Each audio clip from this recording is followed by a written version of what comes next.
చేయడానికి ముందు మనం ముందు చెప్పినట్టుగా ప్రార్థనలు చేద్దాం. ఓం అజ్ఞానతిమిరాంధస్య జ్ఞానాంజనాశలాకయా చక్షురుమిలితం యేన తస్మై శ్రీ గురవే నమః. శ్రీచైతన్యమనోభీష్టం స్థాపితం యేన భూతలే స్వయం రూపా కదా మह्यं దదాతి స్వపదాంతికం. వందేహం శ్రీగురోః శ్రీయుతాపదకమలం శ్రీగురుం వైష్ణవాంశ్చ శ్రీరూపం సాగ్రజాతం సహగణ రఘునాథాన్వితం తం సజీవం సాద్వైతం సావధూతం పరిజన సహితం కృష్ణ చైతన్య దేవం శ్రీ రాధా కృష్ణ పాదాన్ సహగణ లలిత శ్రీ విశాఖాన్వితాంశ్చ. హే కృష్ణ కరుణా సింధో దీనబంధో జగత్పతే గోపేశ గోపికా కాంత రాధా కాంత నమోస్తుతే. తప్త కాంచన గౌరాంగి రాధే బృందావనేశ్వరి వృషభానుసుతే దేవి ప్రణమామి హరిప్రియ. నమో విష్ణుపాదాయ కృష్ణప్రేష్ఠాయ భూతలే శ్రీమతే భక్తి వేదాంత స్వామినితి నామినే. నమస్తే సరస్వతే దేవే గౌరవాణి ప్రచారిణే నిర్విశేష శూన్యవాది పాశ్చాత్య దేశతారిణే. వాంఛాకల్పతరుభ్యశ్చ కృపా సింధుభ్య ఏవ చ పతితానాం పావనేభ్యో వైష్ణవేభ్యో నమో నమః. జై శ్రీకృష్ణ చైతన్య ప్రభు నిత్యానంద శ్రీ అద్వైత గదాధర శ్రీవాసది గౌర భక్త వృంద. హరే కృష్ణ కృష్ణ కృష్ణ హరే హరే, హరే రామ రామ రామ హరే హరే. సో మనం మూడో అధ్యాయం చేయడానికి ముందు నిన్న మనం చెప్పుకుంది ఒకసారి జస్ట్ రీక్యాప్ చేద్దాం. నిన్న మన రెండో అధ్యాయంలో దాన్ని ఎక్కడ గీత అన్న విషయాన్ని మనం చర్చించాం. గీతాలో జీ అంటే గురువు, అంటే గురువునికి మనం అంటే మన కష్ట సమయంలో గురువుని మనం శరణాగతి తీసుకోవాలి. శరణాగతి అంటే ఏంటంటే మనం నేర్చుకున్నాం. శరణాగతికి అవసరమైన నిబంధనలు అంటే ఎటువంటి లక్షణాలు ఉండాలి శరణాగతి తీసుకోవడం మనం చర్చించాం. దాని తర్వాత ఐ అంటే ఐడెంటిటీ, గుర్తింపు. మనం ఆత్మలో దేహాలు కాదు అనే విషయాన్ని మనం చర్చించాం. దాంట్లో ఆత్మకున్న లక్షణాల కోసం కూడా చర్చించాం. తర్వాత టూ ధర్మాస్, రెండు రకాల ధర్మాలు ఉంటాయి, దేహ ధర్మం లేదా ఆత్మధర్మం. అదే దాన్ని స్వధర్మం, సనాతన ధర్మం అని కూడా అంటాం. స్వధర్మం అంటే దేహానికి సంబంధించి మనం నిర్ణయించుకుని మన దేహం ప్రకారం మనం ఏమనుకుంటున్నాము అంటే తండ్రి, ఆఫీసరు లేదా అలా అనుకుంటున్నాము, దాన్ని బట్టి వచ్చే ధర్మాలు స్వధర్మాలు. అలా కాకుండా ఆత్మకు సంబంధించిన ధర్మాలు లేదా కర్తవ్యాలు అవి సనాతన ధర్మాలు. అవి మనకి దేహం మారినా, మన దేహం తల పొజిషన్ మారినా సరే అవి మారవు.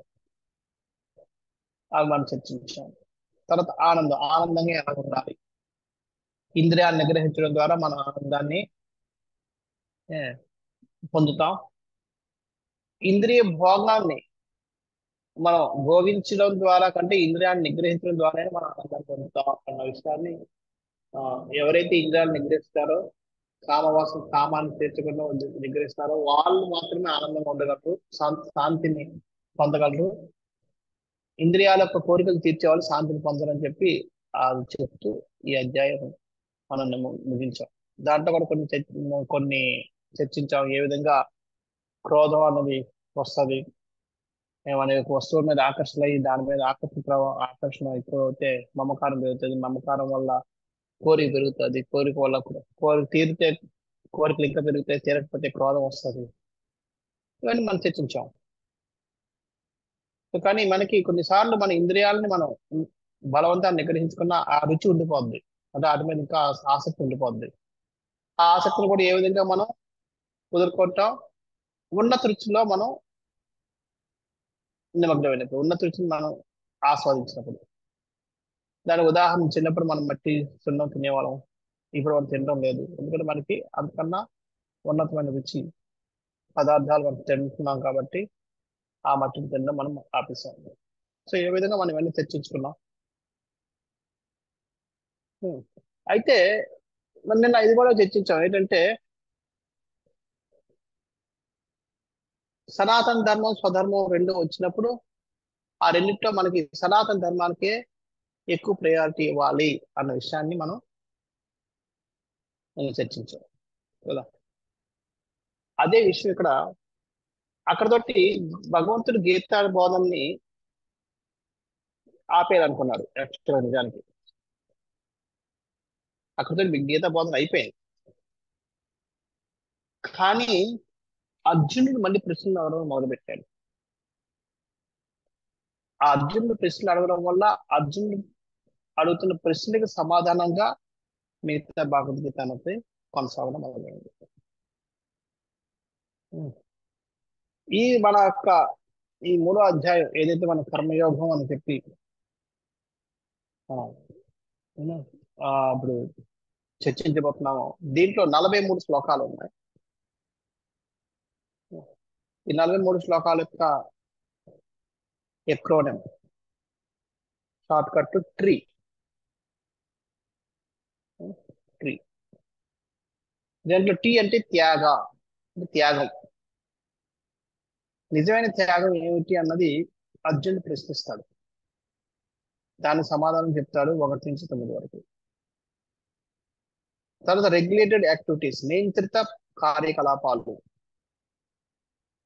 ఆ త్యాగాన్ని మనం ఏ విధంగా అలవర్చుకోవాలని దానికి కొన్ని కార్యకలాపాలు నియంత్రిత రెగ్యులేటెడ్ యాక్టివిటీస్ చేయాలని చెప్పి చెప్తూ వాటి కోసం వివరిస్తాడు 10 నుంచి 16 శ్లోకాల్లో.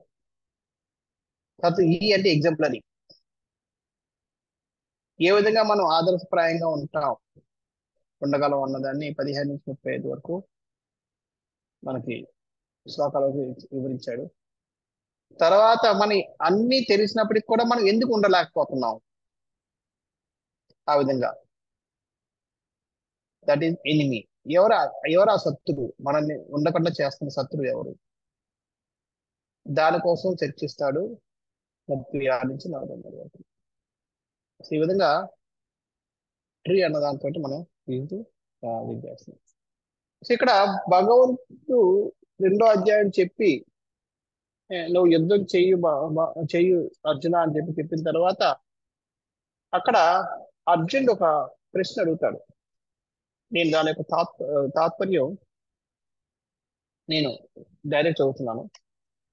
అర్జునుడు పలికాను, ఓ జనార్దన, ఓ కేశవ, కామికరము కంటేనే బుద్ధియే ప్రశస్తరమని నీవు భావించవచ్చు. నన్ను ఎందుకు ఇంటి ఘోరమైన యుద్ధమున వినియోగించి బోరి ఉంటుంది. అంటే స్వధర్మం కంటే నిత్య ధర్మమే నువ్వు గొప్పదని చెప్తున్నావు కదా. నా స్వధర్మం, నేను క్షత్రియుని అనుకుంటున్నాను కాబట్టి యుద్ధం చేయాలి. కానీ ఆత్మగా అనుకుంటే నేను ఆత్మగా నాకు దీంతో సంబంధం లేదు. నేను క్షత్రియుని కాదు, వాళ్ళ నా శత్రువులు కాదు, ఏది కాదు. అంటే వాళ్ళని క్షమించి వదిలేస్తానంటే నువ్వు ఎందుకు దాన్ని ఆపుతున్నావు, యుద్ధం చేయమని నన్ను ప్రేరేపిస్తున్నావు. నేను సనాతన ధర్మాన్ని, నువ్వు చెప్పినట్టుగానే సనాతన ధర్మాన్ని నేను పాటిస్తున్నాను కదా, సనాతన ధర్మాన్ని అభ్యాసం చేయాలని అనుకుంటున్నాను కదా. అందుకని నేను స్వధర్మమైన నా క్షత్రియ ధర్మాన్ని వదిలేయాలనుకుంటున్నాను. కానీ నువ్వు ఎందుకు నన్ను ఘోరమైన యుద్ధం చేయమని, వీళ్ళందరినీ చంపమని ఎందుకు ప్రేరేపిస్తున్నావు అని చెప్పి అడిగాడు. దానికి సమాధానంగానే భగవంతుడు మళ్ళీ కొనసాగించడం మొదలుపెట్టాడు. భగవంతుడు చెప్తాడు 3వ దాంట్లో, దేవాది దేవుడు పలికెను, పాపరహితుడు ఓ అర్జున, ఆత్మానుభూతి కొరకు యత్నించే మానవులు 2 రకములుగా ఉండుదురని నేను ఇదివరకే వివరించుతున్నాను. కొందరు దీని జ్ఞానము తత్వ జ్ఞానాల ద్వారా, మరికొందరు భక్తి యోగ ద్వారా అవగాహన చేసుకోగలరు. ఇక్కడ దీనికి ఆ భగవద్గీతలో శ్లోకంలో జ్ఞానయోగేన సంఖ్యానాం కర్మయోగేన యోగిన అంటే జ్ఞానయోగం కర్మయోగం. రెండు విధాల ఏ, ఎవరైనా సరే ఆత్మ సాక్షాత్కారాన్ని, ఆత్మానుభూతిని పొందడానికి ప్రయత్నిస్తారు. సాంఖ్యయోగం అంటే ఏంటి, కర్మయోగం అంటే ఏంటి అన్నది మనం, లేదా బుద్ధి యోగం అంటే ఏంటి అనేది మనం ఇప్పుడు చర్చిస్తున్నాం.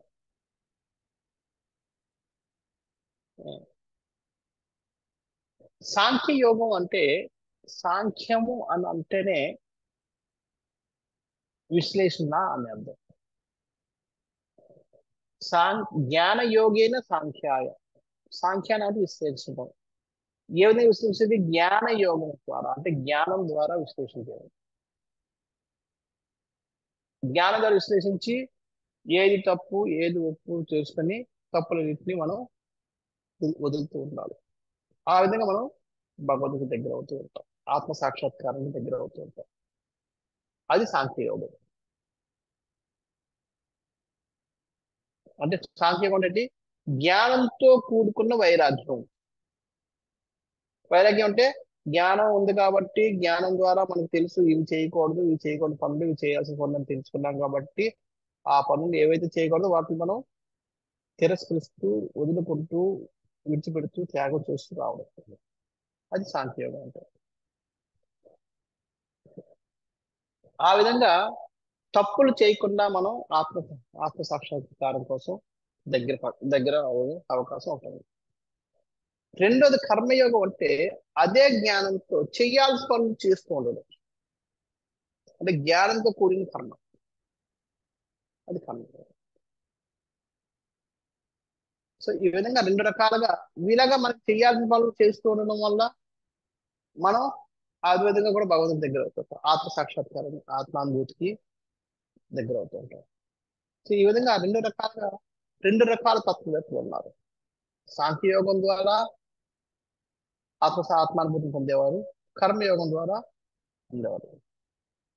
అయితే ఈ రెండిట్లో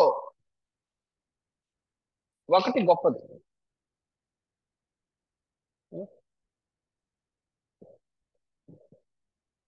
ఇక్కడ నెక్స్ట్ శ్లోకాలు చెప్తాడు, కేవలము కర్మ చేయకుండా ద్వారా ఎవరినో కర్మఫలం నుండి విముక్తి సాధించలేరు, అట్లా ఎవరిని కేవలం సన్యాసం ద్వారా పరిపూర్ణతను సాధించలేరు అని చెప్తాడు. అంటే ఎవరి సేవ చేయకుండా, ఏం కార్యం చేయకుండా నేను కూర్చున్నంత మాత్రాన నాకు ఎటువంటి పాపం రాదని అనుకోవడానికి లేదు. నిజంగా కర్మఫలం మనకు వస్తుంది. మనం ఏ పని చేయకుండా కూర్చున్నా సరే మన కర్మఫలం వస్తుంది. అలాగే ఒక్క సన్యాసం అంటే వైరాగ్యాన్ని విడిచిపెట్టడం వల్ల మనం పరిపూర్ణత సాధించలేము. ఎందుకంటే వైరాగ్యంలో రెండు రకాల వైరాగ్యాలు ఉంటాయి. ఒక నిజమైన వైరాగ్యం, రెండోది కపట వైరాగ్యం. ఈ రెండింటి తేడా మనం తెలుసుకోకపోతే కమట వైరాగ్యాన్ని అభ్యాసం చేస్తూ అది నిజమైన వైరాగ్యం అనుకునే అపోహ కూడా ఉంటుంది. అలా జరిగితే ఏమవుద్ది, మనం మోసపోతాం. అంచేత ఈ నిజమైన వైరాగ్యం అంటే ఏంటి, కపట వైరాగ్యం అంటే ఏంటి మనం చూడాలి. దానికోసం కూడా ఇక్కడ వివరిస్తాను. కర్మేంద్రియాన్ని సంయమ్య తే మనసా స్మరన్ ఇంద్రియార్థాన్ విమూఢాత్మ మిథ్యాచారస ఉచ్యతే. మిథ్య ఆచారం, మిథ్య అంటే తప్పుడి, లేనిది ఉన్నది అనుకోవడం. ఆచరణ, మిథ్య ఆచరణ అంటే తప్పుడు ఆచరణ. మిథ్యాచారి అంటే తప్పుగా అభ్యాసం చేసేవాడు, తప్పుడు అభ్యాసం చేసేవాడు అని అర్థం. ఎవరంటే ఏ విధంగా కర్మేంద్రియం నిగ్రహించినను మనసు ఇంద్రియముల లగ్నమై ఇందువాడు నిశ్చయంగా తనను తాను మోసగించు మిథ్యాచారి అనబడును. అదే కదా వైరాగ్యమే. నేను కూర్చున్నాను, ధ్యానంలో కూర్చున్నాను, కళ్ళు మూసేశాను, ఎదురుగా ఎవరో అబ్బాయి వస్తున్నారు, వచ్చారని తెలుస్తుంది, కానీ నేను చేయకూడదు కళ్ళు మూసుకుంటున్నాను, కానీ ఆ అబ్బాయి కోసం ఆలోచిస్తూ కూర్చున్నాను లోపల. లేదంటే కిచెన్లో ఎక్కడో వంట జరుగుతుంది, ఏం వండుతున్నారా అని ఆలోచిస్తున్నాను. లేదంటే ఏదో స్మెల్ వచ్చింది, అబ్బా ఇదేది స్మెల్ ఏంటి, ఆ ఆ గులాబ్ జామునా లేదంటే మైసూర్ పాక, దానికోసం ఆలోచిస్తున్నాం. ఈ విధంగా అంటే మనం వెళ్ళి అక్కడికి వెళ్ళడం లేదు, తినడం లేదు, కానీ మనసు మాత్రం అన్ని పనులు చేస్తుంది. అలాగే చేసే ఏ, కర్మలు అది నిత్యాచారి అంటే తప్పుడు ఆచరణ తప్పుడు ఆచరణ అభ్యాసం చేస్తున్న వ్యక్తి అంటారు. అది కపట వైరాగ్యం. ఏ, చాలా మంది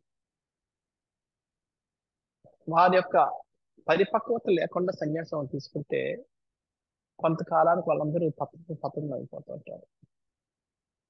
ఎందుకంటే ఇదే కారణం. సంపూర్ణంగా వాళ్ళు ఇంద్రియాలను నియంత్రించుకున్నారు.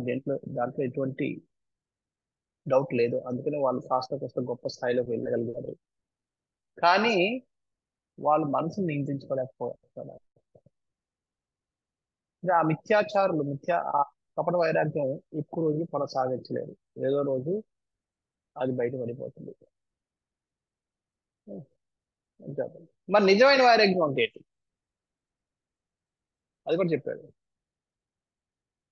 ఏం వైరాగ్యం నెక్స్ట్ శ్లోకంలో చెప్తాను. యజ్ఞాదాత్ కర్మణోన్యత్ర లోకోయం కర్మ బంధన తదర్థం కర్మ కౌంతేయ ముక్త సంగ సమాచార. యజ్ఞాధార్ యజ్ఞ పురుషుడు యజ్ఞ యజ్ఞ పురుషుడు అంటే విష్ణువు. విష్ణువు వరకే యజ్ఞ రూపమున కర్మను అనుసరించవలెను. అంటే ఆయన ప్రీత్యాగం లేనిచో ఈ భౌతిక జగత్తు మన కర్మ బంధము కాగలదు, కర్మ బంధ కారకమే కాగలదు. ఒక విష్ణువు యొక్క ఆనందం కోసం తప్ప వేరే ఏ కార్యం చేసినా అది మనకి కర్మ బంధనం తీసుకొస్తుంది.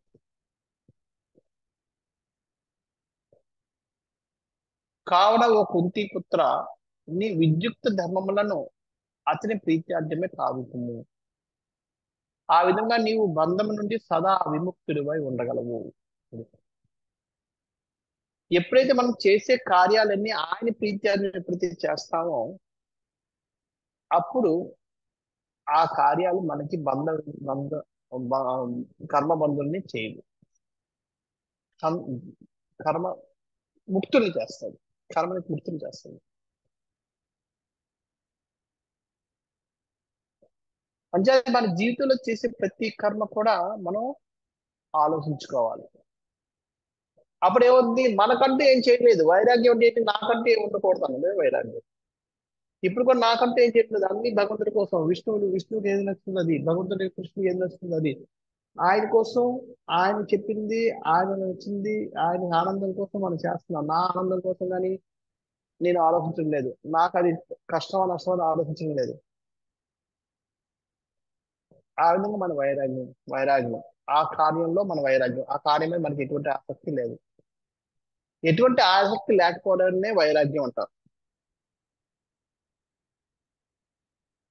అంచేత మనం ఎటువంటి మనం చేసే కార్యం మీద ఎటువంటి ఎటువంటి మమకారాన్ని పెంచుకోకుండా ఓన్లీ యజ్ఞ పురుషుడు యజ్ఞాత్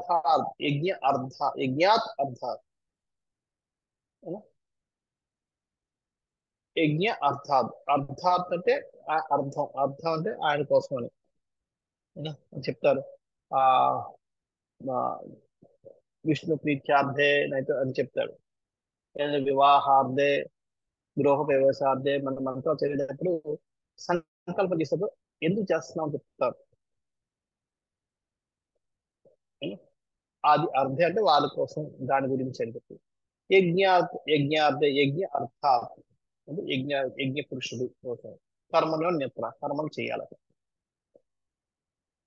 ఎప్పుడైతే మనం ఆయన ఆయన యొక్క కృషి ఆనందం కోసం, ఆయన యొక్క ఆ సంతుష్టి కోసం ఆయన చెప్పిన విధంగా మనం చేస్తాము, మనకు ఆ కార్యం మీద ఆ ఆసక్తి ఉండదు. ఆసక్తి లేకపోతే దాన్నే వైరాగ్యం అంటాం. అలాగే ఎప్పుడైతే మనం విష్ణువు కోసమే చేస్తామో అది నిజమైన వైరాగ్యం. విష్ణు కోసం కాకుండా లేదా కృష్ణుడి కోసం కాకుండా విష్ణు తత్వాల కోసం కాకుండా వేరే వాళ్ళ కోసం దేనికోసం మనం చేసినా సరే ఆ కార్యాలన్నీ కూడా మనకి కర్మలన్నీ కూడా బంధకారకాలు అవుతాయి మనకి. అందుకనే కృష్ణుడు ఏమంటున్నాడు, నీ విద్యుత్ ధర్మంలో అతని ప్రీత్యార్థమే కావటము. అంటే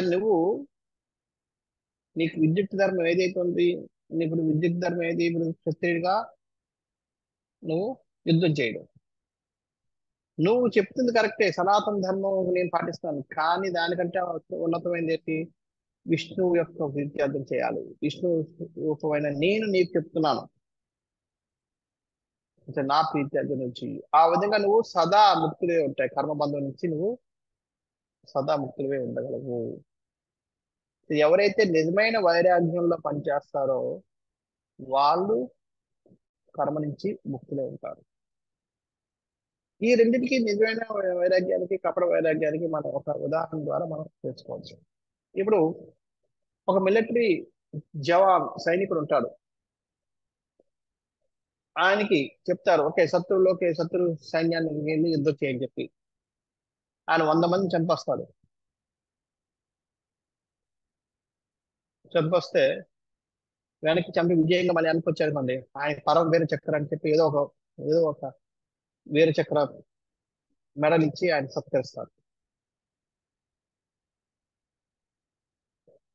ఎందుకని? చంపితే ఆయనకి సత్కారం ఇస్తున్నారు, ఎందుకని? ఆయన కోసం చేయలేదు, పైన ఆఫీసులు తిప్పారు, ఆయన కోసం చేస్తారు. అదే మనిషి ఆ మెడల్ తీసుకొని ఊరికి వచ్చాడు, ఊళ్ళో అందరికీ చూపిస్తున్నాడు, చూడు చూడు అని చెప్పి అందరూ జై జై జై జై చాలా గొప్ప చేశారు. కానీ ఒకడు ఎవరో అన్నాడు, ఇదంతా ఉంటుంది, వీడిగా చంపింది, ఆ చంపేడు చనిపోయాడు, ఆ పేరు వీడు వచ్చేసాడు, తీసేసుకున్నా అని చెప్పాడు. అనగానే ఆడు పాపం చేశాడు, అన్నం ఒక పప్పు కొట్టాడు, కొడితే ఆడికి పళ్ళు పళ్ళు ఊడిపోయి రక్తం వస్తుంది. వెంటనే వాడిని పోలీస్ స్టేషన్ కంప్లైంట్ చేశాడు, నన్ను ఇలా కొట్టేశాడు చెప్పి. ఏం చేస్తారు? అదే సైనికుడిని పోలీస్ స్టేషన్ లో పెడతారు. ఎందుకని? ఇక్కడ చంపలేదు, చంపినందుకు మెడల్ ఇచ్చారు, ఇక్కడ చంపకుండా జస్ట్ కొట్టినందుకు జైల్లో పెట్టబోతున్నారు. ఏమిటి తేడా రెండింటికి? అక్కడ తన కోసం చేయలేదు, ఇక్కడ తన కోసం చేశాడు.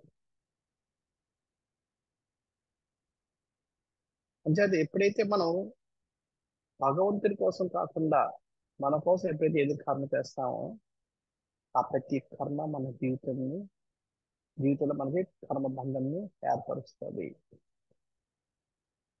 మనం కూర్చుని ఊపిరి పీలుస్తున్నా సరే ఆ ఊపిరి పీల్చుకోవడం మన కర్మ, దానివల్ల కూడా కొంత ఏదో ఒక కర్మ వస్తుంది మనకి. సంచేత మనం ఏ కర్మ చేయకుండా ఒక మూలం కూర్చున్నా, అందుకనే చెప్తాడు, కేవలం కర్మ చేయకుండా ద్వారా ఎవరు కర్మఫలం నుండి విముక్తి సాధించలేరు. నేను ఏ కర్మ చేయడం లేదు కానీ నాకు కర్మఫలం రాదు అని అనుకోవడానికి లేదు. ఒక చోట కూర్చున్నా సరే కర్మఫలం వస్తుంది. నువ్వు ఊపిరి పీలుస్తున్నావు, ఊపిరిలో ఎన్నో జీవులు చనిపోతాయి, ఆ జీవులు చనిపోయిన దానికి కూడా కర్మ వస్తుంది. సో ఈ విధంగా మనం ప్రతిదానికి కర్మ అనేది ఉంటుంది. అంచేత మనం బయటపడలేము, బయటపడడానికి ఇది ఒకటే మార్గం. ఎప్పుడైతే మనం భగవంతుడికి సంబంధించిన కార్యాలు చేస్తూ ఆయన ప్రీత్యార్థం ఏదైనా కార్యాలు చేస్తుంటాం అప్పుడు మాత్రం మనం బయటపడతాం. అంచేత 16 శ్లోకాలు చెప్తాడు. మరి అలాగనుకుంటే నేను అసలు ఏమి చేయలేనే, ఏం చేసిన కర్మ వస్తే అప్పుడు నీ పని చేయలేదు, పని చేయకపోయిన కర్మ వస్తుంది, పని చేసిన కర్మ వస్తుంది అంటే మరి ఉండేది అలాగా. అందుకనే ప్రియమైన ఓ అర్జున, ఈ విధంగా వేదములతో స్థాపించబడిన యజ్ఞ చక్రము మానవ జీవితమున అనుసరించని వ్యక్తి నిజంగానే పాప జీవులు ఉన్నది. అట్టి వ్యక్తి కేవలం ఇంద్రియ ప్రీతి కొరకే జీవిస్తూ జీవనమును నిరర్ధకముగా గడుపును. అందుకనే వేదాలు కూడా కొంత ఫ్లెక్సిబిలిటీ ఇచ్చాయి, కొంత స్వేచ్ఛ ఇచ్చాయి మనకి. ఆ స్వేచ్ఛ ఉంది కాబట్టి కొన్ని నిర్ణయాలు మనం తీసుకుంటుంటాం. ఇప్పుడు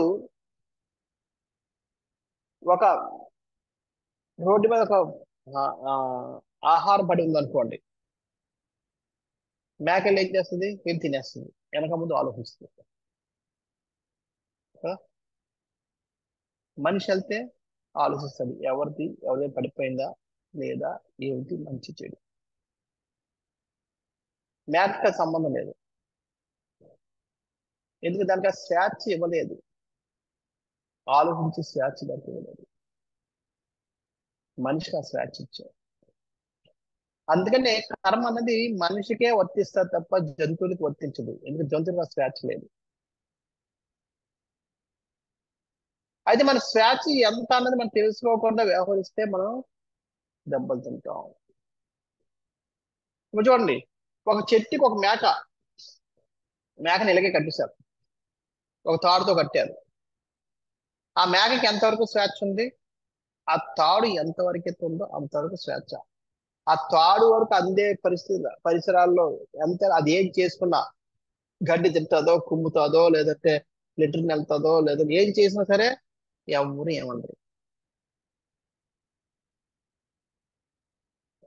ఒక్కసారి ఆ తాడును తెంచుకుని బయటికి వెళ్ళిందా ఆ పరిధి, అప్పుడు అది యజమాని అయినా కొడతాడు, లేదంటే పక్కనున్న వ్యవసాయదారుడు అయినా కొడతాడు, కానీ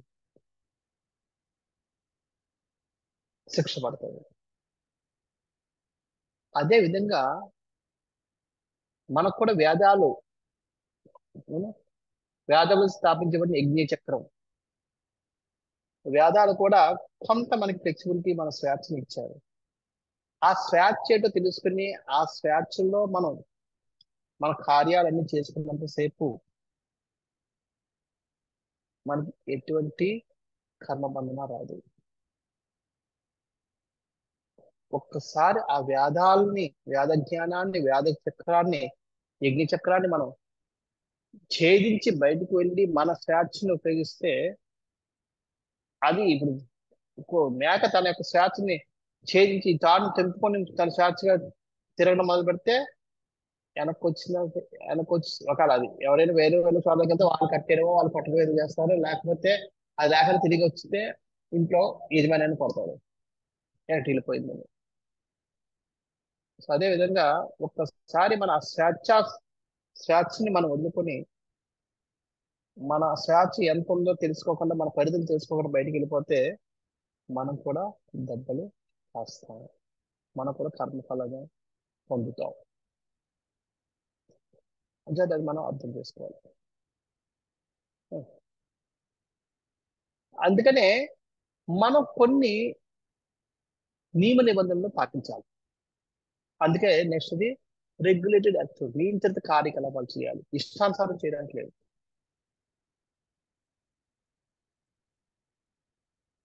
ఇలా విధంగా ఉదాహరణకి ఒకటి చెప్తున్నాను.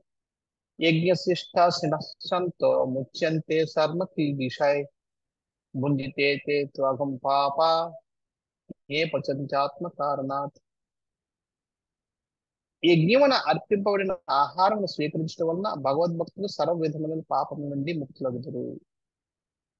తమ ప్రియమ కొరకే ఆహారమును సిద్ధం చేసుకునే వారు కేవలం పాపమునే భుజింతురు. చూడండి ఎంత తేడా వచ్చింది.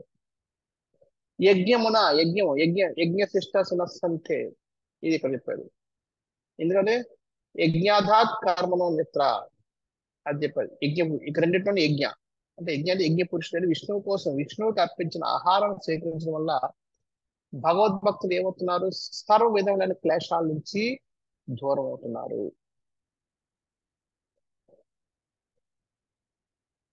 అలా కాకుండా తమ ప్రీత్యార్థం అంటే, భగవంతుడికి ఏం నచ్చింది సంబంధం లేదు, భగవంతుడు ఏం చెప్పాడు సంబంధం లేదు, నాకు నచ్చింది నేను తింటాను, నాకు నచ్చింది నేను చేస్తాను అన్న భావనలో ఎవరైతే ఉంటారో వాళ్ళు కేవలం పాపమునే భుజింతురు. అంటే పాపం రెండు కారణాలు ఒకటే. కానీ ఎప్పుడైతే ఆహారాన్ని మనం అంటే భక్తుడు అభక్తుడు కూడా భోజనం చేయాలి, కానీ ఎప్పుడైతే మనం తినే ఆహారాన్ని భగవంతుడికి అర్పించి మనం తింటామో ఆ తినడం వల్ల మనకేమవుతుంది, మనం శుద్ధిని చేసి ఈ కలియుగ కర్మశాలకు బయటపడేటట్టు చేస్తుంది. అలా అర్పించకుండా మనకు నచ్చినట్టు అనుకొని మనకు నచ్చినట్టుగా తింటే మనం పాపాన్నే భుజిస్తున్నాం, అంటే మన పాపాన్ని స్వీకరిస్తున్నాం, పాప పరిచయం అయిపోతున్నాం, ఇంకా పాపాలు ఇరుక్కుపోతున్నాం. అందుకనే ఈ మందిరాల్లో వీటన్నిటిలో భోజనాలు పూర్వం పెట్టేవారు. ప్లస్ రెండోది భోగ పెట్టడం అనేది ఆనవాయితీ. నైవేద్యం నివేదన చేసి దాని తర్వాత మాత్రమే అందరికీ వితరణ చేసేవారు. ఇది నైవేద్యం అంటారు దాన్ని. సో ఈ విధంగా ఈ నైవేద్యం అనేది ఎందుకు పెడుతున్నారంటే, భగవంతుడు నివేదన చేయకుండా మనం తింటే అదేమవుద్ది, పాపం పాపాన్ని మనం తింటున్నట్టుగా లెక్క. అందుకనే ఈ కోర్సులో భాగంగా రేపు మనం 7 నుంచి 7:15 అంటే మనం జపం మొదలు పెట్టడానికి ముందు ఈ భోగాన్ని ఏ విధంగా భగవంతుని నైవేద్యం పెట్టడం ఎలాగా అన్నది నేను చూపించబోతున్నా. రేపు అందరూ కూడా 7 గంటలకి అందరూ రావాల్సిందిగా నేను అందరికీ వేడుకుంటున్నాను. 7 గంటలకు వస్తే మనం దాంట్లో ఏ విధంగా భోగం పెట్టాలి అన్న విషయాన్ని మీ అందరికీ ప్రాక్టికల్గా చేసి చూపిస్తాను. అది మీరు ఇంట్లో కూడా మీరు అభ్యాసం చేసుకుని బాగా భగవంతుడి నైవేద్యం పెట్టుకుని మీరు కూడా ఈ కల్మషాల నుంచి దూరం అవ్వచ్చు. సో ఈ విధంగా అక్కడ అందుకని రెగ్యులేటెడ్, మనం తినాలి కదా అంటే ఏది వరకు తిన్నాం కాదు, ఎలా తినాలో కూడా రెగ్యులేటెడ్. ఓకే, తినడానికి ముందు భగవంతుడి నైవేద్యం పెట్టి తినాలి, రెగ్యులేటెడ్ కార్యాలు మనం చేయాలి. అంటే ఇక్కడ యజ్ఞ చక్రాలు, వేదాల ప్రకారం యజ్ఞ చక్రం నేను భగవంతుడి నుంచి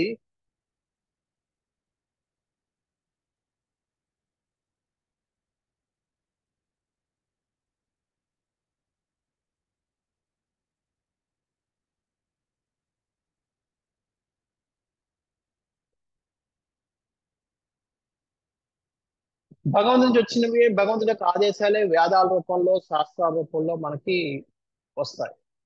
భగవంతుడు ఇచ్చిన ఆదేశాలు, భగవంతుడి యొక్క సంకల్పాలు ఇవన్నీ కూడా మనకి వేదాల ద్వారా, వేద జ్ఞానం ద్వారా మనకి వస్తుంది. ఆ వేద జ్ఞానాన్ని ఎవరైతే పాటిస్తారో అది నిజమైన కర్తవ్యం, అది సనాతన ధర్మం అనొచ్చు. మనకి నిన్న చెప్పుకున్నట్టు 2 ధర్మాల్లో ఏవైతే వేదాలు పెట్టారో, వేద శాస్త్ర ప్రకారం నడుచుకుంటారో అది నిజమైన కర్తవ్యం, అది సనాతన కర్తవ్యం, అది మారదు. ఆ కర్తవ్యం చేసుకుంటే కర్తవ్యం అన్న వచ్చింది. ఎప్పుడైతే మనం మన కర్తవ్యాన్ని సవ్యంగా, దాన్ని విద్యుత్ ధర్మాలు అని కూడా అంటారు. ఎప్పుడైతే మనం మన యొక్క విద్యుత్ ధర్మాన్ని సక్రమంగా నిర్వర్తిస్తామో దాన్ని యజ్ఞం అంటారు. యజ్ఞం అంటే ఆహుతి ఇవ్వడం ఒకటే కాదు, నిజమైన యజ్ఞం ఏంటంటే మన కర్మల్ని మనం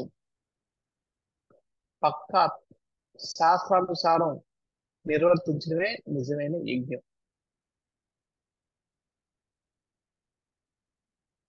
ఆ యజ్ఞాలు అలా చేయడం వల్ల వచ్చేది మనకి ఏమవుతుంది, వర్షాలు పడుతూ ఉంటాయి. వర్షాలు పడితే వచ్చేది ధాన్యం. ధాన్యం నుంచి మన ధాన్యం తినడం వల్ల ఆహారం, ఆ ధాన్యం ఆహారం జీవులు బతుకుతారు, జీవిస్తుంటారు. మనం జీవించిన దాన్ని దేనికోసం, మళ్ళీ భగవంతుని పూజించడం కోసం. సో ఈ విధంగా ఇది చక్రం. చక్రం ఏంటి, భగవంతుడు తన యొక్క వీటిని వేద శాస్త్రం జ్ఞానం ద్వారా ఇస్తాడు. వేదాలు అనుసరించి మనం చేసే కర్మలే అది కర్మలు. వేదాలు చెప్పినట్టుగా అలాగా వేదాలు చెప్పినట్టుగా పాటించడమే నిజమైన యజ్ఞం. ఆ యజ్ఞాలు చేయడం వల్ల వర్షాలు పడతాయి, వర్షాల వల్ల ధాన్యం వస్తుంది, ధాన్యం వల్ల మనకు భోజనం వస్తుంది, భోజనం వల్ల మనం జీవిస్తుంటాం. మనం జీవించిన దేనికోసం? మళ్ళీ భగవంతుడిని ప్రార్థించడం. మళ్ళీ ప్రార్థిస్తే భగవంతుడు ఏం చేస్తాడు? మళ్ళీ మనకి ఉపదేశాలు ఇస్తాడు. ఈ విధంగా ఇది చక్రం ఇలా తిరుగుతూ ఉంటుంది. ఇది యజ్ఞ చక్రం. సారీ.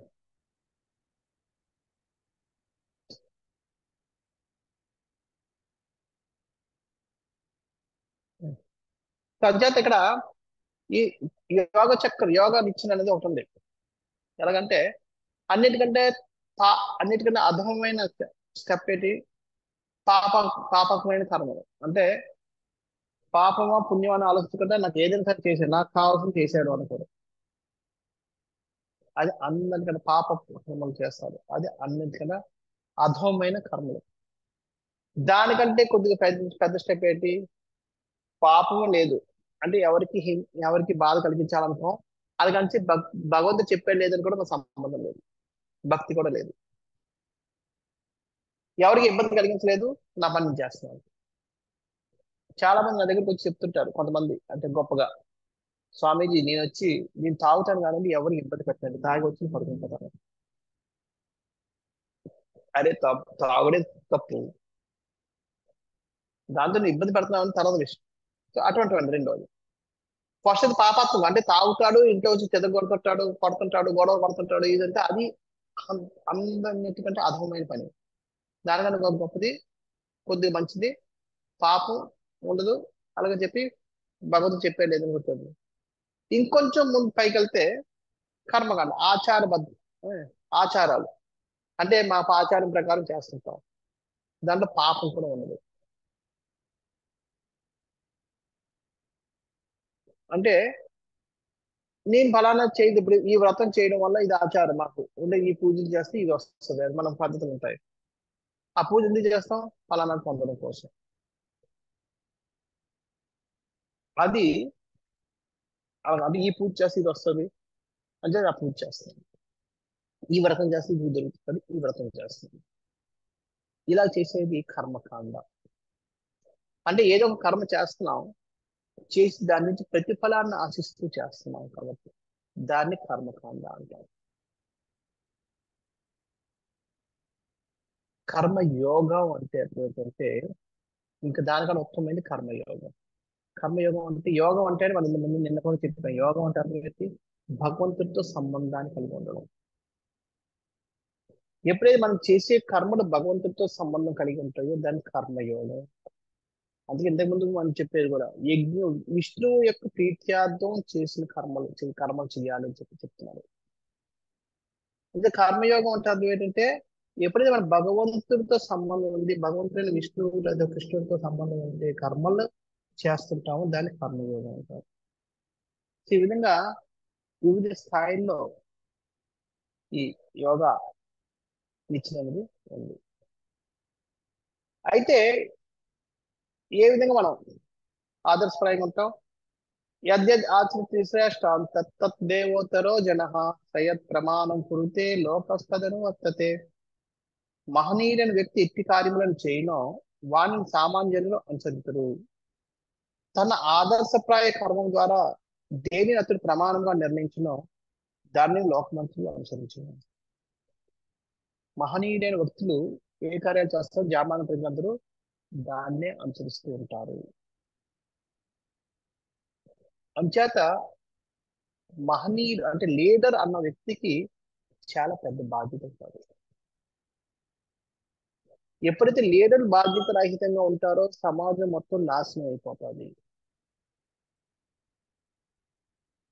ఈ రోజుల్లో ఆదర్శనీయమైన లీడర్లు దొరకడమే కష్టం అయిపోతుంది.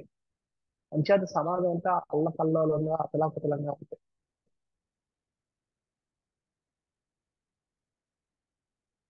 అంచేత వాళ్ళు దేన్ని ఆదర్శప్రాయంగా తీసుకొని ఏదైతే ప్రామాణికంగా నిర్ణయిస్తారో లోకం అంతా దాన్నే పాటిస్తుంది. అందుకనే నాయకులు సహజంగా జాగ్రత్తగా వ్యవహరించాలి. ఇటు ఎవరు తల్లిదండ్రులు, ఉపాధ్యాయులు, దేశ ఇటువంటి వాళ్ళందరూ వాళ్ళు సహజంగా అంటే బై డిఫాల్ట్ అంటే ఏ వాళ్ళు సహజంగా వాళ్ళు జాగ్రత్తగా వ్యవహరించాలి, లేకపోతే అది సమాజానికి వినాశం తీసుకురావాలి. అందుకని మనం అటువంటి నాయకులు ఎప్పుడైనా ఒకరిని నాయకుడిగా లేదా ఒకరిని మనం ఆదర్శప్రాయంగా పెట్టుకున్నప్పుడు మనం సరైన వ్యక్తిని ఆదర్శప్రాయం పెట్టుకోవాలి, లేకపోతే మనం కూడా తప్పుదారిలోకి వెళ్తాం. ఎవరిని పడితే వాళ్ళని మనం ఆదర్శప్రాయంగా తీసుకుని వాళ్ళ అడుగుజాడలో మనం నడవకూడదు. అందుకనే ఈ ప్రభుపాదుల వారు కానీ లేదా వేదాలు తెలిసిన వ్యక్తులు లాంటి వారు కానీ అటువంటి వాళ్ళు మనం తరపుపడినప్పుడు వాళ్ళని మన ఆదర్శప్రాయంగా తీసుకుని వాళ్ళ యొక్క అడుగుజాడల్లో మనం నడిచినప్పుడు మనం కూడా మంచిగా ఉంటాం. లేకపోతే మనం నాశనం అయిపోతాం, మనతో పాటు మన సమాజానికి కూడా మనం ఇచ్చేసిన వాళ్ళు అవుతాం. అందుకనే కృష్ణుడు కూడా చెప్తున్నాడు, ఓ పార్థ, ముల్లోకాలలో నాకు నిర్దేశింపబడిన కర్తవ్యం ఏదీ లేదు, నేను కోరుకునేది కూడా ఏది లేదు, దేనిని పొందని అవసరం లేదు నాకు, అయినను నేను కర్మలను నెలకొంటుని. అంటే నాకేం అవసరం లేదు కాబట్టి నేను కర్మం చేయను అనడానికి లేదు. కృష్ణుడు చెప్తున్నాడు, నాకు ఈ లోకంతో సంబంధం లేదు, ఈ లోకంలో నాకు కావాల్సిందంటూ ఏం లేదు, నాకు ఈ లోకంలో చేయాల్సిన కర్తవ్యం అంటూ ఏం లేదు, నేనేం పొందాలని కూడా అనుకోవడం లేదు, అయినా సరే నేను అన్ని పనులు చేస్తున్నాను. ఒక పుత్రుడిగా మా తల్లిదండ్రులకు నమస్కరిస్తున్నాను, ఒక తండ్రిగా నేను మా పిల్లలు బాగోగులు చూసుకుంటున్నాను, ఒక భర్తగా నా భార్యను చూసుకుంటున్నాను, ఒక రాజుగా నేను రాజ్యాన్ని వెళ్తున్నాను. ఎందుకంటే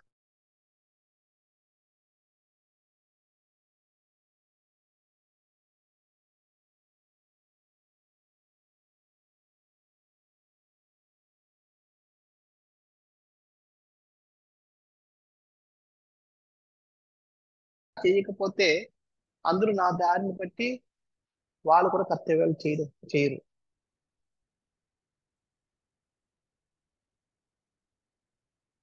వాళ్ళు అలాగా కర్తవ్య పరాయణత్వాన్ని నుంచి వాళ్ళని పక్కదారి పట్టించడానికి నేనే బాధ్యత అయిపోతాను.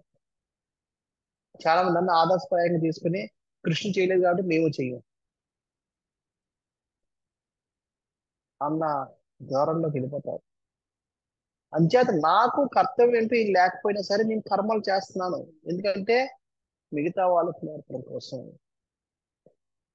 అందుకని మహనీయులు మహనీయులు ఎట్టి కార్యం చేయడం సామాన్య ప్రజలందరూ దాన్నే చేస్తారు అనుసరించడం చెప్పారు. కాబట్టి నేను ఒక ఆదర్శప్రాయమైన ఒక వ్యక్తిగా నేను ఇప్పుడు అందరూ నన్ను చూస్తున్నారు కాబట్టి నేను కానీ కర్మలు చేయకపోతే మిగతా వాళ్ళు ఎవరు కూడా కర్మలు చేయరు.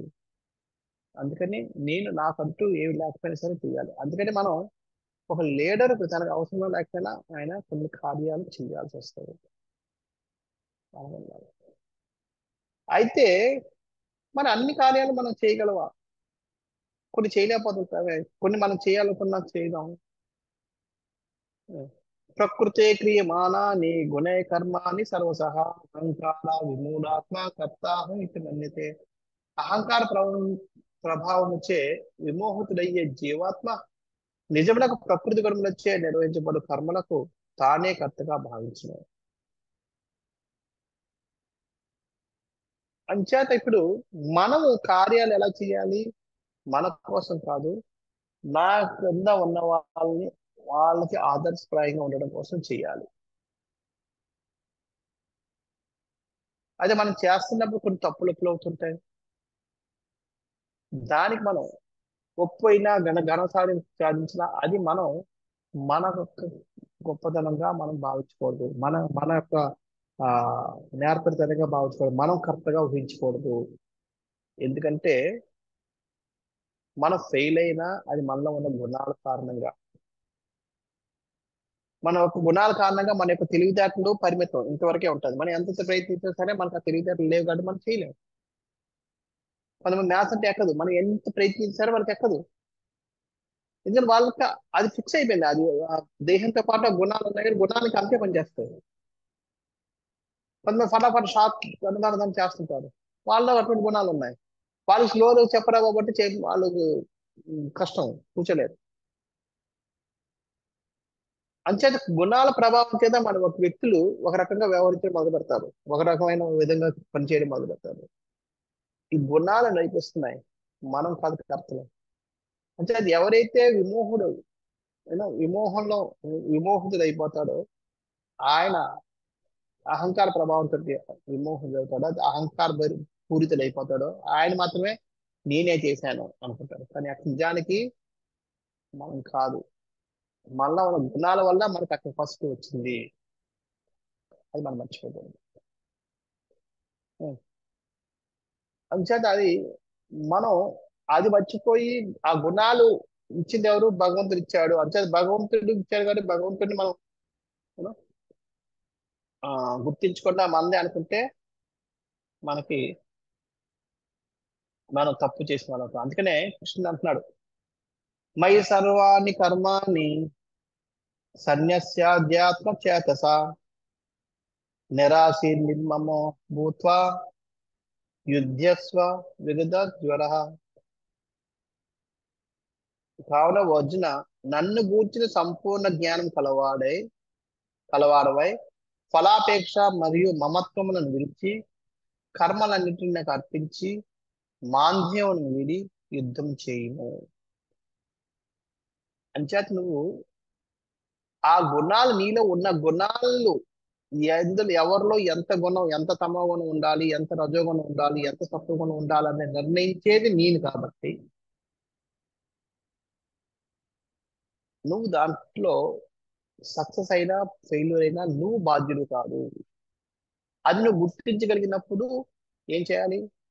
నన్ను గుర్తి సంపూర్ణ జ్ఞానం కలవాడే, నేను ఈ గుణాలు నేను ఇస్తున్నాను, నేను నిర్ణయిస్తున్నాను, నా నిర్ణయం ప్రకారం ఒక మనిషిలో గుణాలు ఉంటున్నాయి అన్న విషయాన్ని మనం గుర్తించగలిగి కార్యం చేసినప్పుడు ప్రయత్నం చేయడమే నా కర్తవ్యం, ఫలితం అన్నది భగవంతుడు ఇస్తాడు అన్న ఫలాపేక్ష లేకుండా ఆ సాధించి తీరాలి అన్న మమత్వాన్ని విడిచిపెట్టి కర్మలన్నింటినీ భగవంతుడికి అర్పించి ఎవరైతే చేస్తారో వాళ్ళు నిజమైన కర్మయోగి. అంచేత కర్మయోగి అంటే అర్థం ఏంటి? కృష్ణుడి కోసం మాత్రమే కర్మలు చేయాలి, చేయడం కాకుండా ఇతరులు కూడా ఆ విధంగా ప్రేమించని యద్యత్ శ్రేష్టత ఉన్నత మహనీయులు ఏ విధంగా అయితే మన మహనీయులుగా నిలబడాలి ఆ విధంగా నడవడం ద్వారా. ఇప్పుడు లోకంలో అందరూ వేరే నడుస్తున్నారు, ఎప్పుడైతే మనం నడుస్తామో మనం చూస్తాం చాలా మంది మనం మహనీయులు అయిపోతాం. ఆ విధంగా మనం చూసి ఇంకో ఇద్దరు నేర్చుకుంటారు. ఏం చేయమంటున్నారు? నీ కర్మలని నాకు సమర్పించు, నా కోసం చెయ్యి, నువ్వు ఏ కర్మ చేయాలనుకున్నా నాకు నచ్చుతా అన్న విధంగా చెయ్యి.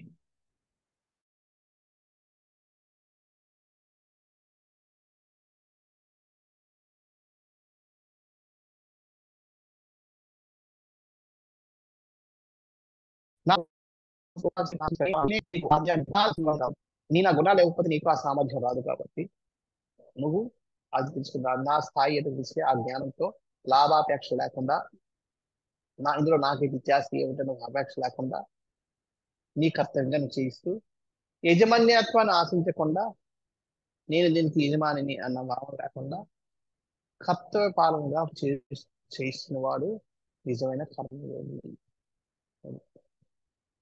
అంటే చెప్తున్నాడు,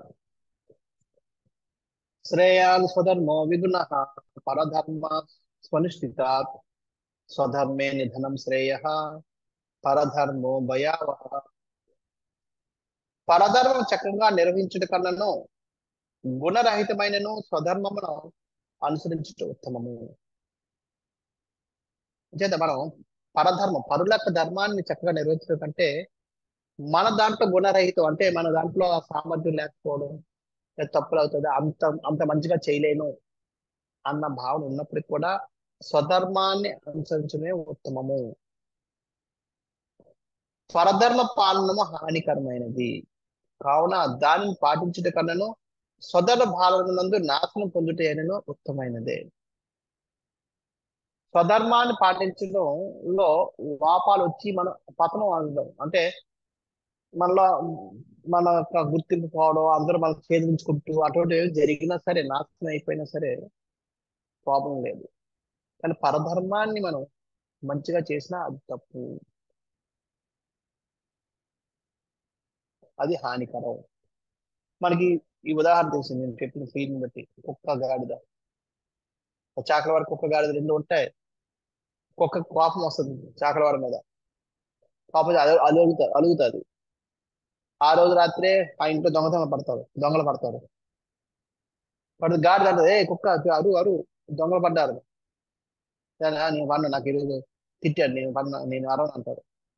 నువ్వు అరవకపోతే నేను చేస్తాను, నాకేదో భోజనం పెట్టాను, నన్ను కూడా చూసుకున్నాను అని చెప్పి గాడిద అరవడం మొదలు పెడుతుంది. చాకలాడు వచ్చి గాడిద 4 తాళ్ళు తంతాడు, మొత్తం చెదగొడతాడు దాన్ని.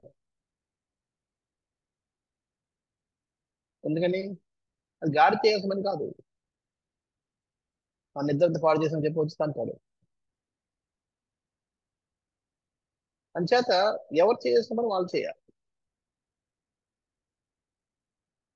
అది ఎంతో చక్కగా నైపుణ్యంగా ఆ యజమాని లేచిపోయేటట్టుగా అరిసింది. యజమాని లేచాడు, దొంగలు దొంగలు పారిపోయి ఉండొచ్చేమో, కాపాడు ఉంటుంది, కానీ కాపు కాసింది. ఎందుకంటే అది చాలా పని కావాలి. అంచేత మనం స్వధర్మం మీద, మన యొక్క పరధర్మ, ఇతరుల ధర్మం కంటే, అందుకనే మనం నేర్చుకోవాల్సింది ఇది. కానీ పర దురదృష్టవశాత్తు మనందరం ఏంటంటే ఈ పనే చేస్తున్నాం, గాడిద పనే చేస్తున్నాం. మనం ఎవరు కూడా మన కోసం జీవించడం లేదు. పక్కనోడు ఎలా జీవిస్తున్నాడు, పక్కనోడు ఏం చేసుకుంటున్నాడు దాన్ని చూసి అలాగే ఉండాలనుకుంటున్నాం తప్ప, మనకు అవసరం కాదా, మనకు అలా కావాలా వద్దా, మనం అలా జీవించాలా వద్దా అని మనం ఆలోచించలేదు. పక్కన కారు కొనుక్కుంటే మనం కారు కొనుక్కోవాలి, మన కారు అవసరమా లేదా మనకు అవసరం లేదు. పక్కవాడు ఇల్లు కొనుక్కుంటే మనం ఇల్లు కొనుక్కోవాలి, పక్కవాడు లోన్ తీసుకుంటే మనం లోన్ తీసుకోవాలి.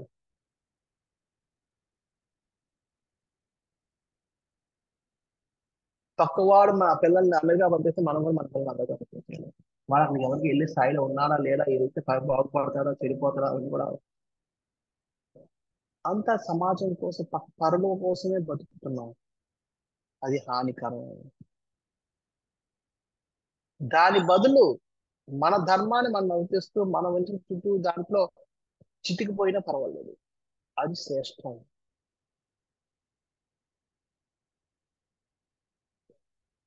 అంచేత సమాజం కోసం బతకడం కంటే మన కోసం బతకడం మనం నేర్చుకోవాలి. అదే భగవద్ చెప్తున్నాను.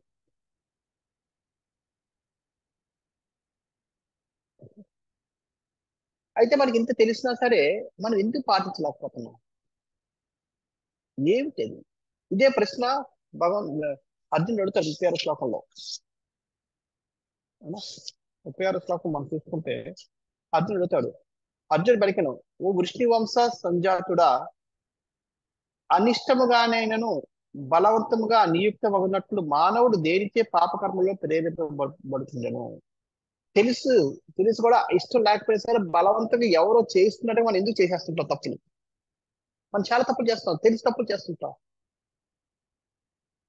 చూడండి, దొంగకి దొంగతనం తప్పని తెలుసు, అయినా వస్తువు కనబడింది దొంగ చేసేస్తాడు. తాగు తప్పని తెలుసు, కానీ అక్కడికి వెళ్ళగానే తాగేస్తాడు.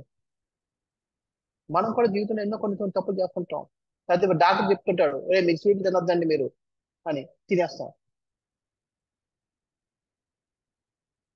ఎందుకు అలా చేస్తుంటాం? దానికి చెప్తున్నాడు శ్రీ భగవాన్ వాచ, కామయేష క్రోధయేష రజోగుణ సముద్భవ, మహాసనో మహాపాప్మా విద్యేర్నామిహ వైరిణం. శ్రీకృష్ణ భగవాన్ పలికాడు, అర్జున, రజోగుణ సంపర్కముచే ఉద్భవించి తదుపరి క్రోధముగా పరిగణించు కామమే దానికి కారణము. అది ఈ ప్రపంచమునకు సర్వమును కబలించినట్టి పాప భూయిష్టి శత్రువు. కామం ఎలాంటి? కామం అంటే సెక్స్ అనే కాదు, కామం అంటే కోరిక అనేది. కోరిక దేని నుంచి? రజోగుణం నుంచి ఉద్భవిస్తుంది. ఆ కోరిక ఎలాంటిదంటే, నిన్న కూడా మనం చర్చించాం, కోరిక తీరినా ప్రాబ్లమే, కోరిక తీరకపోయినా ప్రాబ్లం. కోరిక తీరింది అనుకోండి, ఇంకొక కోరిక పుడుతుంది. అది తీరింది అనుకోండి, ఇంకొక కోరిక పుడుతుంది. కోరిక తీరలేదు అనుకోండి, క్రోధం వస్తుంది. వీడి వల్ల ఆగిపోయింది, వాడిని మనం చేసేద్దాం ఇలా. నిజంగా కామం వల్ల అయితే కామం పెరుగుతుంది, కామం తీరకపోతే క్రోధం వస్తుంది. అంటే ఏ విధంగా చేస్తాం సార్? దీనివల్ల ఈ ప్రపంచంలో అన్ని అరాచకాలు జరుగుతున్నాయి. ఏవో కోరికలు ఉంటాయి మనుషులకి, తీరకపోతే నేను కొట్టగలిగితే కొట్టేస్తాను, లేదా కొట్టించుకుంటాను, ఏదో ఒకటి చేస్తూ ఉంటాను. ఇవన్నీ అక్రమాలు, అగత్యాలు అన్ని జరుగుతున్నవి ఈ కామం వల్ల.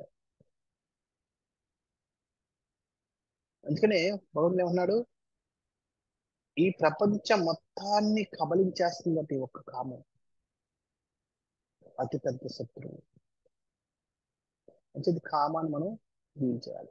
అయితే కామం ఈ 3 దశల్లో ఉంటుంది. ఒకటి పొగలో అగ్ని, పొగతో కప్పబడి అగ్ని లాంటిది. అంటే అగ్ని ఉంటుంది, పొగతో కనబడుతుంది. కొంతసేపటికి స్టార్టింగ్ లో పొగ ఎక్కువ కనబడుతుంది, అగ్ని తక్కువ. కొంతసేపటికి అది బయట కనబడుతుంది మనకి. ఆ పొగ వల్లనే మనకు తెలుస్తుంది ఆ, అక్కడ అగ్ని ఉందని చెప్పి. ఇది ఒక, ఇది తక్కువ స్థాయి. అంటే మనకి తెలిసిపోద్ది, అరే నాకు కామం ఉంది, నేను దీనివల్ల సఫర్ అవుతున్నాను అన్న తెలిసిపోయే స్థాయిలో ఉంటుంది. రెండో స్థాయి దుమ్ముతో కప్పబడిన అర్థం. దుమ్ముతో కప్పబడిన అర్థం మనం చూస్తే మనకు నిజ రూపం కనబడదు. అంటే మనలో కామం ఉన్న విషయాన్ని మనకి చాలా కష్టపడితే కానీ తెలియదు. అంటే 4-5 దెబ్బలు తిన్నాక, ఓ దీనివల్ల నేను దెబ్బలు తిన్నాను తీసుకుంటాను. దాన్ని తొలగించుకోవడానికి కూడా చాలా కష్టం. మూడోది మావిచ్చేది కప్పబడిన గర్భం. గర్భంలో పిల్ల శిశువు ఉంటాడు. ఆ శిశువు ఆడవాడు మగవాడు అనేది మనకేం తెలియదు. బతుకున్నాడా లేదో తెలియదు. ఏమో ఎలా ఉంటాడో కూడా తెలియదు. ఏమి తెలియదు. ఎలా పెరుగుతున్నాడో తెలియదు, ఏమి తెలియదు. కానీ ఉన్నాడని తెలిసి మాత్రం తెలుసు. తెలుసుకోవడం కష్టం. అంటే 3 రకాల కామం. ఒకటి ఏంటంటే వెంటనే తెలిసిపోద్ది. రెండోది కామం కొంత కష్టపడి దెబ్బలు తగిలిన తర్వాత తెలుసుకుంటాం. మూడోది ఎంత చేసినా సరే మనం తెలుసుకోలేదు. మా వచ్చే కష్టపడిన గర్భం వల్ల. ఈ విధంగా 3 రకాలుగా 3 దశల్లో కామం ఉంటుంది. అదే ఉమ్, ఈ కామాన్ని మనం ఏ విధంగా మనం తీర్చుకుంటుంటాడు. ఇంద్రియాణి పరన్యాసో ఇంద్రియేభ్య పరం మనః మనస్సస్తు పరా బుద్ధి ఏ బుద్ధే పరసస్తు సహా. జడ పదార్థం కానీ ఇంద్రియములు ఉత్తములు, ఇంద్రియముల కన్నను మనసు ఉత్తమము, మనసు కన్నను బుద్ధి మరింత ఉత్తమము, బుద్ధి కన్నను ఆత్మ అత్యంత ఉత్తమము. అన్నిటికంటే ఇంద్రియ సారీ ఇంద్రియ భోగ వస్తువులు. ఇంద్రియ భోగ వస్తువుకి ఎప్పుడు ఇంద్రియాలు ఉన్నప్పుడే ఇంద్రియ భోగ వస్తువుల కనుక గొప్పతనం తెలుస్తుంది. ఆ ఇంద్రియాల కంటే మనసు గొప్పది, మనసు కంటే బుద్ధి, బుద్ధి కంటే ఆత్మ. దాన్ని ఏ విధంగా అంటే ఇక్కడ ఆత్మ ప్యాసింజర్. సరే,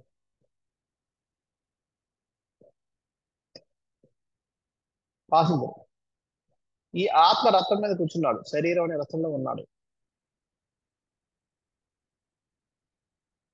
ఇక్కడ బుద్ధి అనేది రథసారథి లాంటి వాడు, రథాన్ని నడిపించేవాడు. అంటే జీవాత్మ చెప్తాడు, ఓకే రథసారథి చెప్తాడు ఇక్కడ తీసుకెళ్ళండి, రథసారథి అంటాడు. కానీ ఈ పగ్గాలు మనసు లాంటివి, పగ్గాలు సరిగ్గా పట్టుకోవడం రాలేదనుకోండి రథసారథికి, ఆ పగ్గాలు ఈ ఇంద్రియాలు, గుర్రాలు లాంటి ఇంద్రియాలని నియంత్రించలేదు. నియంత్రించకపోతే ఆ గుర్రాలు ఇష్టానుసారం వెళ్తాయి, పరిగెడుతుంటాయి. అంచేత పగ్గం కరెక్ట్ గా పట్టుకోవాలి. అంటే మనసును కరెక్ట్ గా నియంత్రిస్తే ఇంద్రియాలు, గుర్రాలు ఎలా పడితే అలాగెళ్తాయి, ఎలా చెప్తే అలాగెళ్తాయి. సో మనస్సుని మన ఇంద్రియ నిగ్రహం చేయకపోతే, మనస్సుని నిగ్రహించకపోతే ఇంద్రియాలు కూడా మనం నిగ్రహించలేము. ఆ మనసుని దేని ద్వారా నిగ్రహించాలి? బుద్ధి ద్వారా నిగ్రహించాలి. సో ఈ విధంగా ఇంద్రియాల కంటే మనసు గొప్పది, మనసు కంటే బుద్ధి గొప్పది. అంటే ఈ రథసారథి గారిని సరైన వాడు అయితే ఈ వ్రతాన్ని మొత్తాన్ని నిందిస్తాడు. కానీ రథసారథి కూడా గొప్పవాడు కాదు. రథసారథి కంటే ఆత్మ, ఎందుకంటే ఆయన వానరు చెప్తాడు, ఓకే పలానా మార్కెట్ తీసుకెళ్ళి తీసుకెళ్తాడు. అంతే తప్ప దానికి ఈ బుద్ధి తన ఇష్టాంతాన్ని తీసుకెళ్ళలేదు. ఆత్మ యజమాని చెప్తేనే రథసారథి తీసుకెళ్ళగలడు. సో ఈ విధంగా మనం ఒకటి మనం చెప్తాం. అది ఈ శత్రువు ఎక్కడ ఉంటుంది? ఈ కామం అనే శత్రువు ఎక్కడ ఉంటుంది? ఇంద్రియాల్లో, మనస్సు, బుద్ధి, ఈ మూడింటి చోట ఉంటుంది. మరి వీటిని ఎలా నియంత్రించాలి? ఏ విధంగా? ఇంద్రియాల్ని నియమిత పద్ధతుల ద్వారా, అంటే కొన్ని ఇవి తినచ్చు, ఇవి తినకూడదు, ఇవి చేయాలి, ఇవి చేయకూడదు, ఆ విధంగా చేస్తూ ఒక నియంత్రిత పద్ధతి, రెగ్యులేటివ్ ప్రిన్సిపల్స్ ద్వారా మనం దాన్ని ఇంద్రియాల్ని ఎగరిస్తాం. మనసుని ఏ విధంగా నియంత్రించాలి? ఏ విధంగా? జపం. నిన్న మనం చెప్పాము, ఈ రోజు కూడా మీరు అందరూ చేసి ఉంటారు, జపించడం ద్వారా. మరి బుద్ధిని ఏ విధంగా? బుద్ధి దగ్గర ఉన్న కామాన్ని ఏ విధంగా? జ్ఞానం. ఇది తప్పు, ఇది చేయకూడదు, ఈ శాస్త్రంలో చెప్తుంది కాబట్టి దీనివల్ల ఈ ఫలితం వస్తుంది, ఈ పాపం వస్తుంది అన్న జ్ఞానం శాస్త్రాలు చదవడం ద్వారా, ఆ బుద్ధి ద్వారా మనం దాన్ని మనం నియంత్రిస్తాం. ఈ విధంగా ఆ మూడింటిని మనం నియంత్రిస్తాం. సో ఇంద్రియాలు నియంత్రించడం ద్వారా కామాన్ని జయించండి. మనసును హరినామ జపంలో పెట్టి భగవద్గీత చదవడం ద్వారా బుద్ధిని నియంత్రిస్తూ మనం జీవితంలో సంతోషంగా సంతోషంతో ఉండగలుగుతాం. ఈ విధంగా మనకి ఈ ట్రీ అనే దాన్ని మనం చర్చించాం. త్యాగం అనేది 2 రకాల త్యాగం. ఒకటి కపట త్యాగం, రెండో నిజమైన త్యాగం. రెండింటిని మనం చర్చించాం. మనం చేసే ప్రతిది కూడా ఒక నియంత్రిత కార్యకలాపాలు చేయాలి, విచ్చలవిడిగా చేయడానికి లేదు. అలా దాంట్లో మనం 4 రకాల స్టెప్పులు, పాపాత్మమైనది, పాపము, భక్తి లేనిది, కర్మకాండ, ఇలాగా 4 రకాలైన ఇది నేర్చుకున్నాం. యోగాలు నేర్చుకున్నాం. తర్వాత ఎగ్జాంపుల్ ఆదర్శప్రాయంగా ఉండడం ఎలాగా, ఎవరిని అనుసరించాలి, ఎలా అనుసరించాలి అనేది కూడా మనం నేర్చుకున్నాం. తర్వాత అన్ని తెలిసినా కూడా మనం ఆదర్శప్రాయంగా ఉండాలనుకున్నా సరే ఎందుకు ఉండలేకపోతున్నాం? ఎందుకంటే దానికి కారణం కామం. ఆ కామం ఏంటి? కామం ఏ విధంగా ఉంటుంది, ఎన్ని స్థాయిలో ఉంటుంది, ఎక్కడెక్కడ ఉంటుంది, వాటిని ఎలా నియంత్రించాలి అన్నది కూడా నేర్చుకున్నాం. ఈ విధంగా ఇది కర్మయోగం. మన అధ్యాయాన్ని మనం సమాప్తం చేసాం. హరే కృష్ణ. ఎవరికైనా ప్రశ్నలు ఉన్నాయో చర్చించడం లేదా? రమాదేవి మా చెప్పాలి, అడగండి. దండవత్ ప్రణామాలు. ఇప్పుడు మీరు సనాతన ధర్మం, స్వధర్మం అని చెప్పారు కదా. ఇప్పుడు 60 ఏళ్ళ వయసులో మాకు ఆచార వ్యవహారాలు ఇవి కొంత కుటుంబపరంగా వాళ్ళకి ఉంటాయి. ఇప్పుడున్న జనరేషన్ లో పిల్లలు ఆ ఆచార వ్యవహారాలని, సనాతన ధర్మం ఇది దీన్ని పాటించాలని, వాళ్ళని మంచి మార్గంలో తీసుకెళ్లాలంటే వాళ్ళు ఇప్పుడు జనరేషన్ పిల్లలు సమాజం లేదా ఫ్రెండ్స్ ప్రభావం వల్ల వాటిని పాటించకపోతే కనుక వాటిని మంచి మార్గంలో ఎలా పెట్టాలి ప్రభుజీ? ముందు మనం ఆదర్శనీయంగా ఉంటే మనం చూసి జనాలు ఆటోమేటిక్ గా ఫాలో అవుతారు. నేను మహనీయుడు చూడండి, యద్యత్ శ్రేష్ఠ, యద్యత్ ఆచరిత శ్రేష్ఠ, శ్రేష్ఠుడు అని మనం అనిపించుకోవాలి. ఎదుటి వ్యక్తి ఎప్పుడైతే మనల్ని ఈయన శ్రేష్ఠుడు అని గుర్తిస్తాడో అప్పుడు మనం చెప్పింది వింటాడు. ఎప్పుడైతే ఆయన గుర్తించడో మనం చెప్పింది వింటాడు. అంచేత మన వ్యవహారం ఎలా ఉండాలంటే ఇది బెస్ట్, వీళ్ళు ఏదైనా మా అమ్మమ్మనో లేదా మా నాన్నమ్మనో నేను ఫాలో అవ్వాలి అన్న భావన కలిగించగలిగినప్పుడు అప్పుడు మనం వాళ్ళని ఇంప్రెస్ చేయగలుగుతాం. మన వ్యవహారాలు అలా లేనప్పుడు మనం ఎన్ని చెప్పినా వాళ్ళు వింటారు. అంచేత మన వ్యవహారాలు ముందు మారాలి, మనం ఆదర్శప్రాయంగా ఉండాలి. అప్పుడు ఆటోమేటిక్ వాళ్ళే మారుతారు, మనం చెప్పక్కర్లేదు. ప్రభుజీ ఇప్పుడు నేను చెప్తాను ప్రభుజీ. ఇప్పుడు మనకి స్త్రీలకి మాకు 4 రోజులు దూరంగా ఉంటాం మా కుటుంబాల్లో. ఇప్పుడు పిల్లలు ఏంటంటే స్కూల్లో మా ఫ్రెండ్స్ ఇళ్లలో ఇలాంటివి ఏమీ లేవు, నువ్వేంటి నన్ను ఇలా వేరే కూర్చోబెడుతున్నావు, వేరే గదిలో పెడుతున్నావు, అని కోపం తెచ్చుకుంటారు. అప్పుడు ఏం చేయాలి? మరి వాళ్ళు ఎలా? మా జనరేషన్ లో అయితే మేము వేరేనే ఉండేవాళ్ళం. చూడండి, మనం నిజంగా పిల్లల్ని ఆ విధంగా చెయ్యాలి అనుకుంటే ఆ ట్రైనింగ్ చిన్నప్పటి నుంచి ఇవ్వాలి. ఉమ్, సడన్ గా వచ్చి ఇస్తామంటే, ఎందుకంటే వాళ్ళు ఆల్రెడీ వేరే ఉమ్, వేరే పద్ధతినే ఉమ్, చేసుకున్నారు. ఉమ్, మనం ఇప్పుడు ఉమ్, మొక్కే వంగని మానే వంగునా అని చిన్నప్పుడు ఉమ్, మనం ఇవ్వకుండా ఇప్పుడు ఆ సంస్కారాన్ని ఇప్పుడు ఇచ్చేస్తాను అంటే పనిచేయదు. అప్పుడు మీరు చిన్నప్పటి నుంచి అదే సంస్కారంతో తీసుకొస్తే వీళ్ళు ఉండేవారు. ఉమ్, అప్పుడు మనం ధ్యాస పెట్టలేదు, ఇప్పుడు సడన్ గా ధ్యాస పెట్టి ఇలా మారిపోతే ఉమ్, అంటే కొన్ని మనం వాళ్ళు యాక్సెప్ట్ చేస్తారు, కొన్ని చేయలేరు. కనీసం అన్ని ఉమ్, చేయకుండా కొన్ని చేయించగలిగితే బెటర్. ఉమ్, చేయనాటి కోసం కాకుండా చేసే వాటినైనా మనం చేయించగలగడానికి ఉమ్, ప్రయత్నించండి. అది చేయండి, చేయనట్లు మనం వదిలేయాలి. కృతజ్ఞతలు ప్రభు. ఓకే. రెండోది ఆరాధిక మాతాజీ. హరే కృష్ణ ప్రభుజీ. ఇప్పుడు మీరు చెప్పిన క్లాస్ మేము మళ్ళీ సెకండ్ టైం వినాలంటే రికార్డెడ్ క్లాస్ వస్తాయి ఇస్తాం. లాస్ట్ లో షేర్ చేస్తాం లింక్స్. ఓకే ప్రభు. ఓకే. అదే ప్రభుజీ చెప్పండి హరే రామలక్ష్మి. రామలక్ష్మి చెప్పండి గారు. చెప్పండి. అది బాగున్నారా? నేనండి. బాగున్నాను. విన్నాను మీది. Okay, thank you. చాలా బాగుందండి. ఓకే, హరే కృష్ణ. ఛానల్ చూసాం మీ దర్శనం. ఓకే, హరే కృష్ణ. హరే కృష్ణ ప్రభు. కృష్ణ కుమార్ మాతాజీ.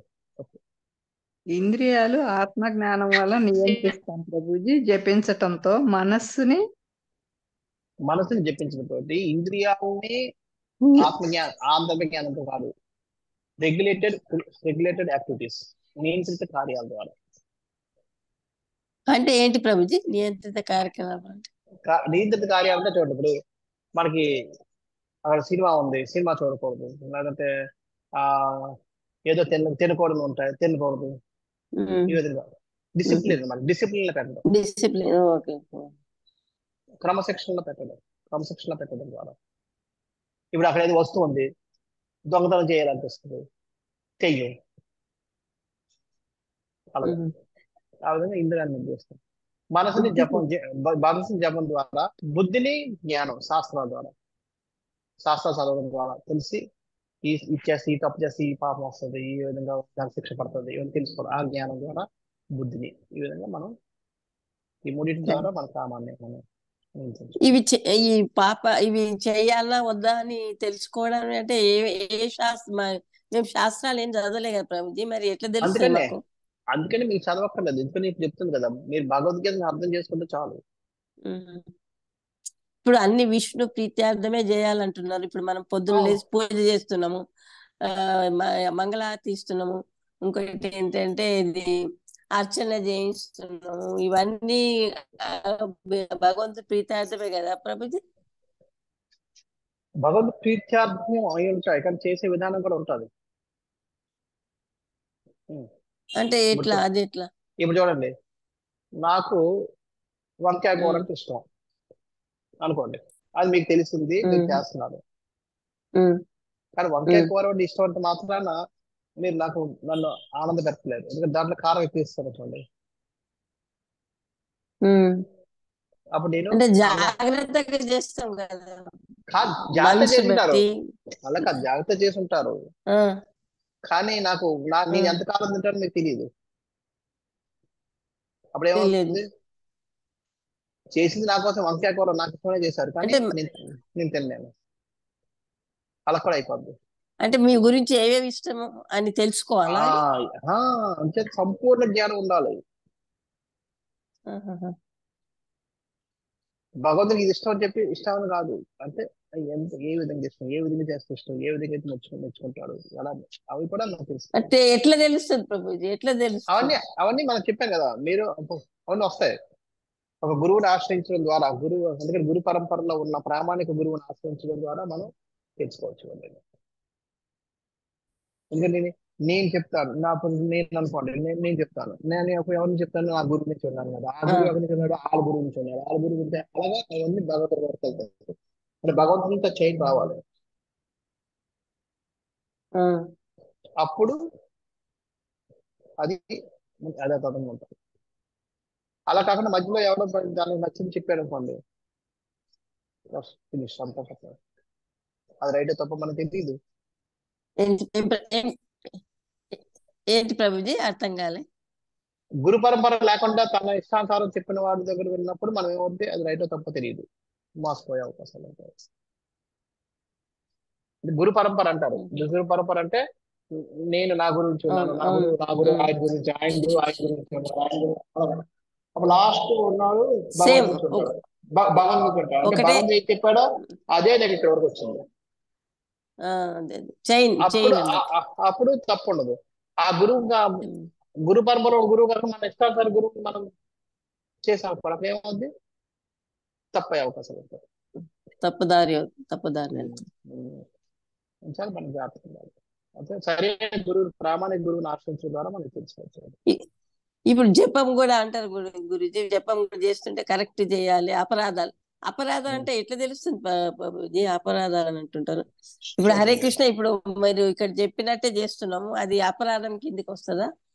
10 అపరాధాలు అంటున్నారు కదా, అవి ఎట్లా అర్థం చేసుకోవాలి?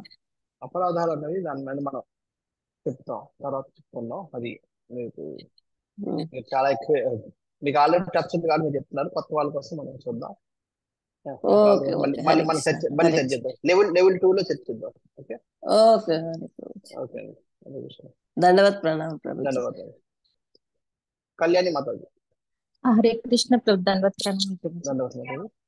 అదే ఇందాడ చెప్పారు కదా ప్రభుజీ, జీవాత్మ, బుద్ధి, మనసు, ఇంద్రియాలని గుర్రము, మనసు, అది ఒక్కసారి చెప్పరా ప్రభుజీ? అది మిస్ అయ్యాను నేను. శరీరం, పగ్గాలు, మనసా ప్రభుజీ అన్నారు కదా, జీవాత్మ అనేది వానరు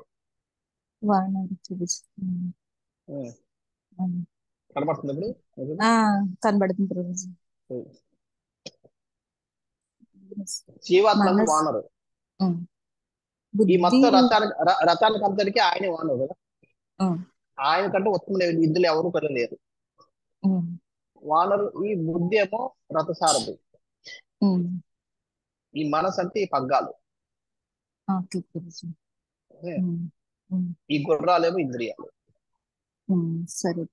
ఇంద్రియాలను ఎలా నిగ్రహిస్తాం అంటే, ఈ గుర్రాలు ఎలా నిగ్రహిస్తాం? పగ్గాల ద్వారా.